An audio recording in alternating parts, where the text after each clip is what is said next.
Hosanna au fils de David. Hosanna, tu es notre roi. Hosanna, louange à toi. Alors bonjour. Donc nous poursuivons notre retraite de quarantaine spirituelle et nous entrons maintenant dans une nouvelle étape de cette retraite à travers la grande semaine sainte que nous allons vivre ensemble et qui va nous conduire jusqu'à Pâques. Et je vous propose que tout au long de cette semaine sainte, nous nous laissions habiter par une question. Pourquoi Jésus est-il mort sur la croix? Alors d'une part, pourquoi est-ce que les hommes ont voulu faire mourir Jésus? Et d'autre part, pourquoi Jésus s'est-il laissé librement clouer à la croix par amour pour nous? Alors cette semaine sainte s'ouvre évidemment par le dimanche des Rameaux, où nous faisons mémoire de l'entrée triomphale de Jésus à Jérusalem. Et cela nous amène à méditer sur un premier aspect de la passion de Jésus, qui est la royauté de Jésus. Alors en acclamant Jésus à Jérusalem, la foule l'acclame comme roi. Donc vous vous souvenez quand on a fait nos capsules bibliques la semaine dernière, nous avons terminé avec les livres des rois et je vous avais dit qu'en l'an 586 avant Jésus-Christ, avec la destruction de la ville de Jérusalem, c'est la fin de la royauté en Israël.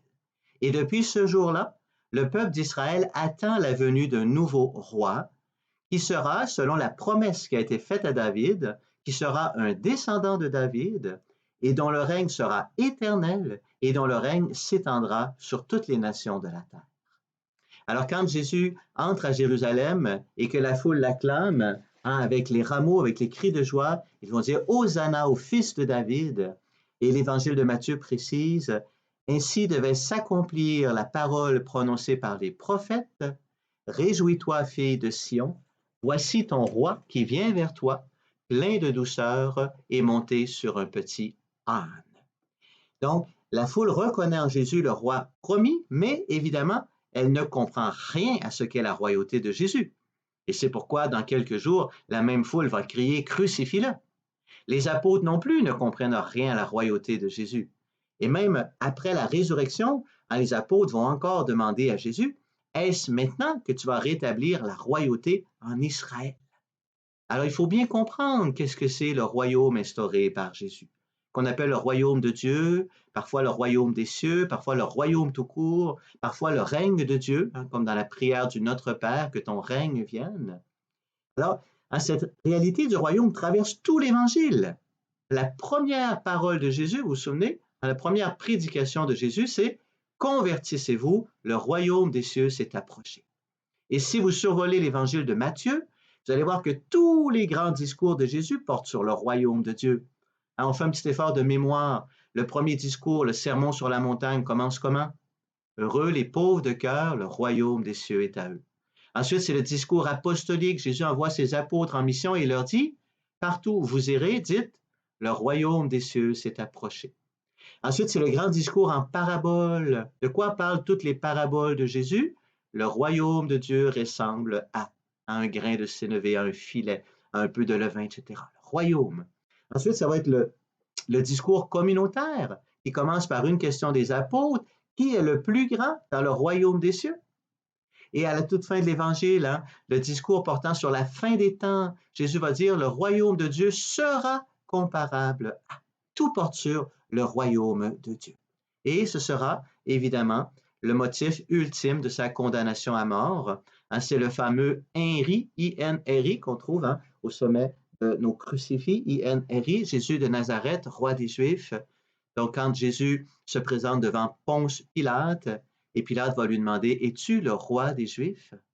Et là, Jésus va faire une réponse extrêmement importante pour nous. Mon royaume n'est pas de ce monde. Si mon royaume était de ce monde, j'aurais des gardes qui se seraient battus pour que je ne sois pas livré. Alors, quel est-il ce royaume? Donc, ce royaume a trois caractéristiques extrêmement importantes. C'est un royaume intérieur, c'est un royaume spirituel et c'est un royaume moral.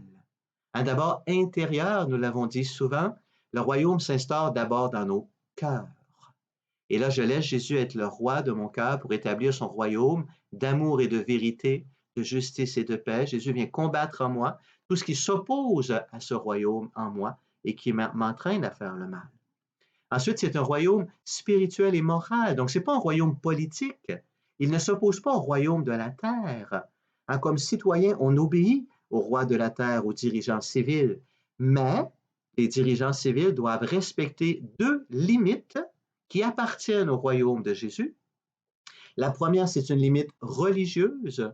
Hein, les dirigeants civils ne peuvent pas nous demander de leur vouer un culte. Ils ne peuvent pas se prendre pour le bon Dieu. Et ils ne peuvent pas nous demander d'abandonner notre religion. Ils doivent respecter la liberté de conscience et de religion. Cela appartient à Dieu. Et la deuxième limite, c'est une limite morale. Donc, les dirigeants civils ne peuvent pas imposer des lois immorales, des lois contraires à la loi de Dieu. Alors nous, donc, comme citoyens, d'une part, de nos sociétés, et d'autre part, citoyens du royaume, donc on obéit bien sûr aux dirigeants civils, on est même des modèles d'obéissance, tant et aussi longtemps qu'ils respectent les deux limites que leur impose le royaume de Jésus, limites religieuses et limites morales. Alors mes amis, entrons avec joie, avec confiance, avec courage dans cette grande semaine sainte. Nous allons marcher à la suite de Jésus jusqu'à la croix pour parvenir à la joie et à la lumière éblouissante de la résurrection de Pâques. Alors moi, je vous accompagne de mon humble bénédiction au nom du Père, du Fils et du Saint-Esprit. Amen.